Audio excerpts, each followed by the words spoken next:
विश्वनेत्र हे भुवन भास्कर नमो नमो। हे सृष्टि के सिरजनहार दिवाकर नमो नमो। हे सूर्य प्रभाकर नमो नमो। आदित्य विभाकर नमो नमो। हे भानुतिमिरहर नमो नमो। हे रवि भुवनेश्वर नमो नमो।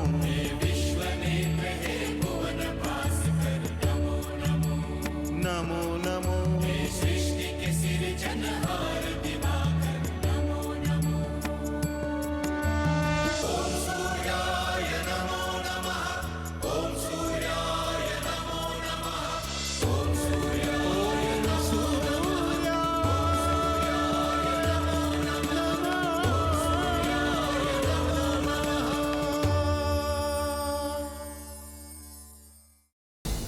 सूर्यदेव को चाहिए कि वो अपना अन्यायपूर्ण और आलोकतांत्रिक निर्णय अभी वापस ले लें।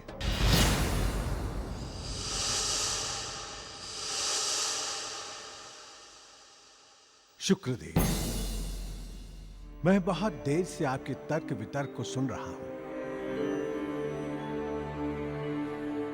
और मुझे लगता है कि आपको अपने तर्कों में बहुत बड़ी भ्रांति है। मेरे तर्कों में भ्रांति? वो क्या है? शुक्रदेव, आप बार बार इस संसार को गति देने वाले भगवान सूर्यदेव के निर्णय के लिए एकाधिपत्य और अलोकतांत्रिक जैसे शब्दों का प्रयोग कर रहे हैं, लेकिन आप ये भूल रहे हैं कि आपको और शनिदेव को छोड़कर इस महासम्मेलन में उपस्थित सभी शुभ शक्तियों का समर्थन भगवान सूर्यदेव के साथ है।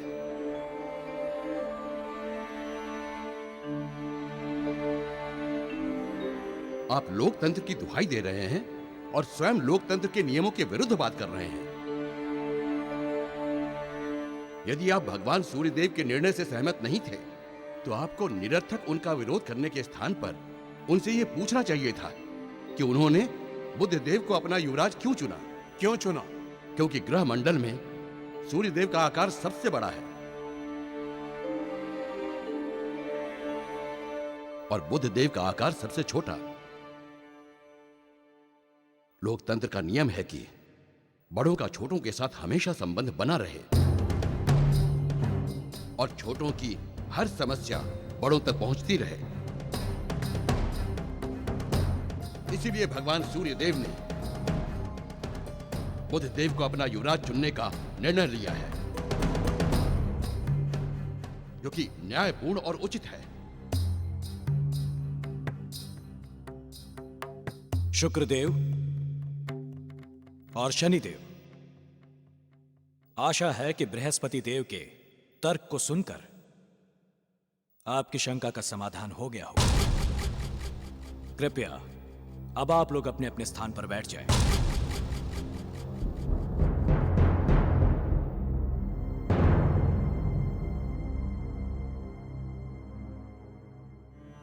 भगवान सूर्यदेव, कृपया महासम्मेलन की कार्रवाई को आगे बढ़ाएं।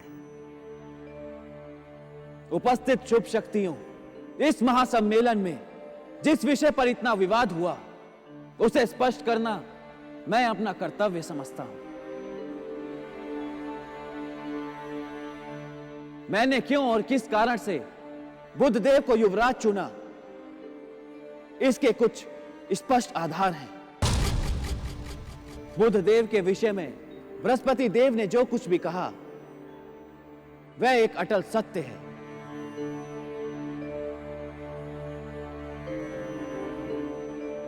किंतु इसके साथ ही बुधदेव के अंदर एक ऐसी महत्वपूर्ण बात है जिसे मैं अपने जीवन का आधार मानता हूं, और वह है कर्म और कर्म की भावना। ग्रह मंडल में सबसे छोटा ग्रह होने के बाद भी बुधदेव की कर्म भावना ने मुझे प्रभावित किया। संसार के किसी भी भाग में मेरे उदय होने से पहले और मेरे अस्त होने के बाद जो ग्रह दिखाई देता है वह बुधदेव ही है। मेरे इच्छा संसार में कर्म ही सबसे अधिक महत्वपूर्ण है और कर्म करने वाले को पुरस्कृत करना और प्रोत्साहित करना मेरा निर्धारित धर्म है। इसी कारण मैंने बुद्धदेव को युवराज चुना।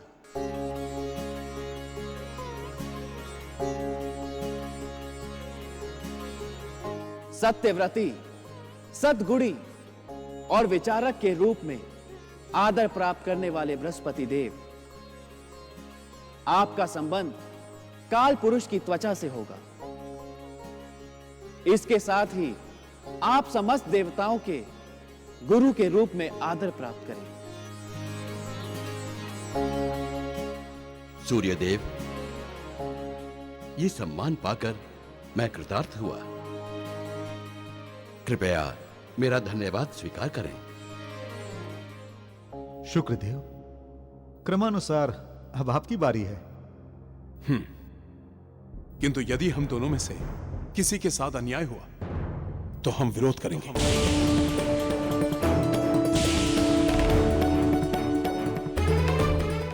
सर्वगुण संपन्न, कला और संस्कृति के अधिष्ठाता, ललित कलाओं में रुचि रखने वाले सर्वसमर्थ शुक्रदेव, आपको काल पुरुष का काम माना जाए। अर्थात सृष्टि का विस्तार अब आपकी इच्छा पर निर्भर होगा शुक्रदेव। सूर्यदेव, आपने मुझे एक अत्यंत महत्वपूर्ण दायित्व सौंपा है, जिसका सृष्टि के विस्तार में एक बड़ा योगदान होगा। इसके लिए भी मैं आपका आभारी हूं।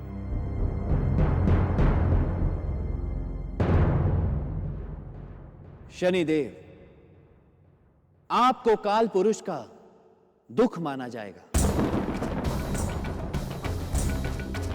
रुकिए शनिदेव, पहले सूर्यदेव की पूरी बात सुन लीजिए।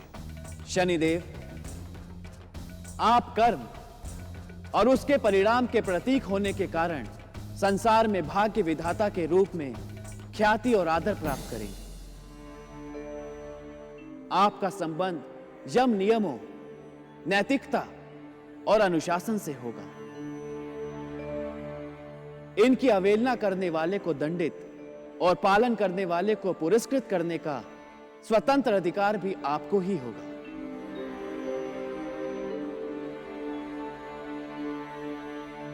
क्या बात है शनिदेव, आपको तो सबसे अधिक अधिकार संपन्न हो गए। बधाई हो आपको।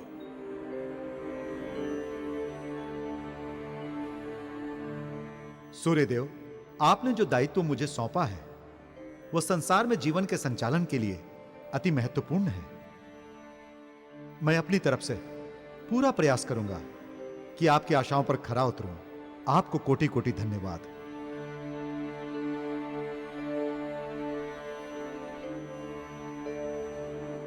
धारण करने वाली, धरणी का कर्तव्य निभाने वाली देवी पृथ्वी, सभी ग्रह देवों और शुभ शक्तियों द्वारा आप माता होने का गौरव और आदर प्राप्त करेंगे। आपकी सहन शक्ति अद्वितीय मानी जाएगी। देवता ही नहीं, त्रिदेव भी आपके ममता भरे आंचल में बालक बनकर जन्म लेने के लिए उत्साहित रहेंगे। मैं इस सम्मान के लिए आपकी आभारी हूं, हिरण्यगर्भ सूर्यदेव। उपस्थित शुभ शक्तियों, अब इस महासम्मेलन में अब तक के सबसे महत्वपूर्ण विषय पर चर्चा होगी।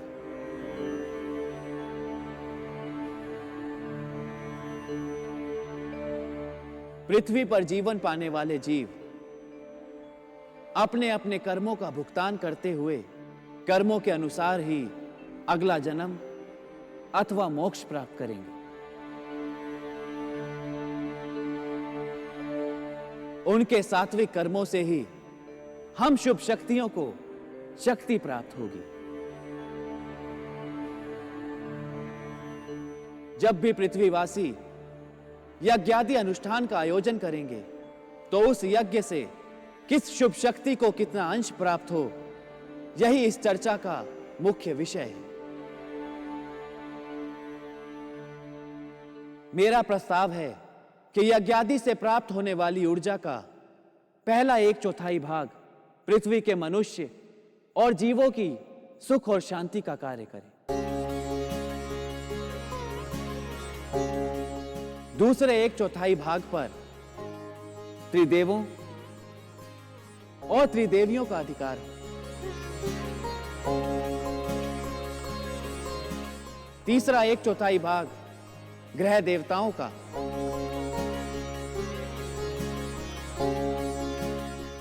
जबकि चौथा 1/4 भाग यज्ञकर्ता के आराध्य देव, स्वर्ग के देवता, लोकपालो दिक्पालो ग्राम और कुल देवों को प्राप्त हो।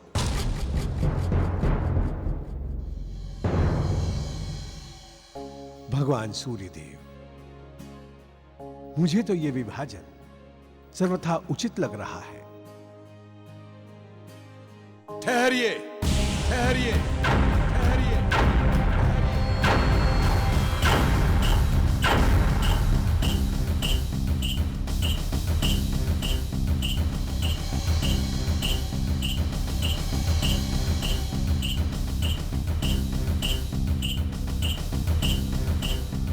लगता है संसार वासियों के साथ अन्याय करना इनका स्वभाव ही बन गया। एक बार फिर वो यही कर रहे हैं। इस बार आपकी क्या समस्या है शुक्रदेव? बृहस्पति देव, सूर्यदेव ने सबके बारे में सोचा, किंतु पातालवासी असुरों को बिल्कुल ही भुला दिया। मेरे विचार से पृथ्वीवासियों की यज्ञ आहुति और यज्ञ के पुण्यों का कुछ अंश पातालवासी असुरों को भी मिलना चाहिए।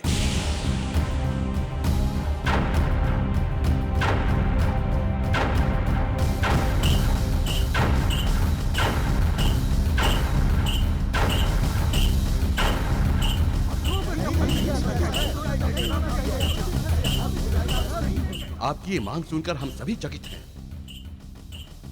आप ऐसा क्यों चाहते हैं कि यज्ञ आहुति और यज्ञ के पुण्य का भाग उन्हें भी मिलना चाहिए?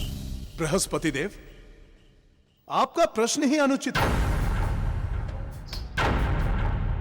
जब सबको यज्ञ आहुति में भाग मिल रहा है तो फिर उन्हें क्यों ना मिले?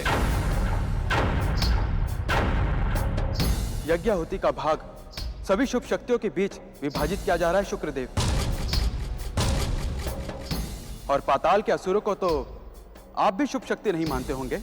ये केवल एक बहाना है उन्हें उनके अधिकार से वंचित रखने का। सृष्टि के आरंभ के समय मैंने सूर्यदेव से अनुरोध किया था कि पाताल के असुरों को भी जीने की आवश्यक सुख सुविधाएं उपलब्ध की जाएं।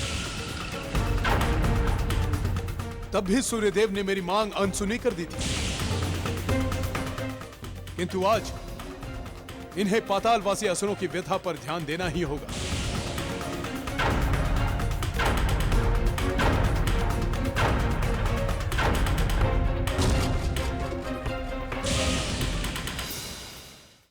शुक्रदेव, आपका यह तर्क तर्क नहीं अपितु कुतर्क है।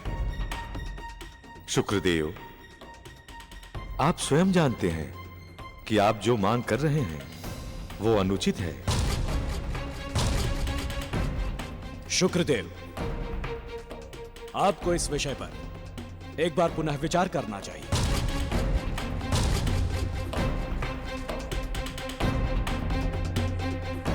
मैं देख रहा हूं कि जब भी शुक्रदेव कोई बात करते हैं तो सारी ग्रह शक्तियां और देव उनका विरोध करते हैं। आप लोगों को ऐसा नहीं करना चाहिए। शनिदेव ने न्याय सम्मत बात की है और सत्य में जो भी देवता न्याय प्रिय होगा वो मेरा समर्थन अवश्य करेगा। आप इस तरह की बातें करके हमें अन्याय सिद्ध नहीं कर सकते। पातालवासी असुर यदि अपनी दशा को सुधारना चाहते हैं तो उन्हें दूसरों पर निर्भर नहीं करना होगा। इसके लिए उन्हें स्वयं ही यज्ञ पूजा का मार्ग अपनाना होगा। ये बात कहते समय आप ये भूल गए ब्रह्मदेव कि उन असुरों को बचपन से नित्य कर्म और पूजा प्रकाश का ज्ञान नहीं मिला है। तो फिर उनसे यह आशा कैसे की जा सकती है कि वे पूजा पाठ को अपनाएं? शुक्रदेव, आप स्वयं जानते हैं कि आप जो मांग कर रहे हैं वो अनुचित है। असुरों पर कृपा करने एवं उनकी दशा सुधारने का विचार भी आपत्तिजनक है। मेरा परामर्श है कि आप ये व्यर्थ का आग्रह छोड़ दें। शुक्रदेव, आप स्वयं भी इस बात से अनभिज्ञ नहीं होंगे कि जब तक कि असुर पाताल के अंधकार में पड़े रहेंगे तब तक इस संसार में सुख शांति बनी रहेगी, और जिस दिन इनकी शक्तियों में वृद्धि हो गई उस दिन संसार में अराजकता छा जाएगी। ये सब व्यर्थ की बातें हैं।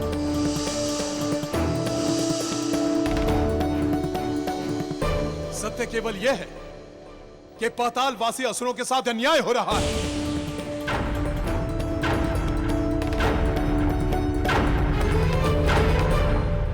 और यहां पर उपस्थित सारे देवता इस अन्याय में सूर्यदेव का साथ दे रहे हैं।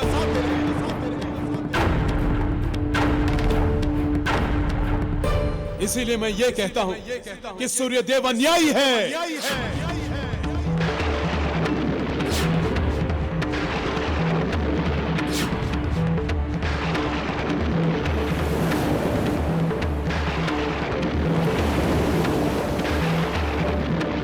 शुक्रदेव, हम आपको श्राप देते हैं, हम आपको श्राप देते हैं, हम आपको श्राप देते हैं।